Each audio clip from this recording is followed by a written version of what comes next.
There are so many buyers out there right now who have paralysis by analysis. Basically, they don't want to buy a house right now because the market is, too cold, right? Values are possibly declining and just doesn't feel like the right time. But guess what? The same buyers didn't want to buy a house in 2010 because it was too cold. And then they didn't want to buy a house in 2020 because it was too hot. And then they didn't want to buy a house in 2014 because the weather wasn't right. Like, the point is that I'm trying to make is you can't time the market. You never know for sure. Like, nobody knows for sure whether home values are going to go up or whether home values are going to go down. But there is one thing that I'm absolutely certain of. Over a long period of time, real estate always goes up.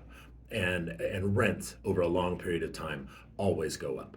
Like, it's just, a fact of life. It's practically physics at this point. It's gravity, okay? Real estate is going to go up over a long period of time.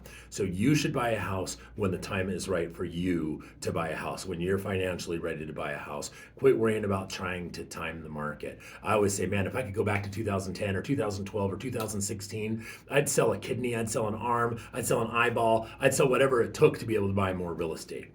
And so the best time to buy a house was 5 years ago. The second best time to buy a house is today.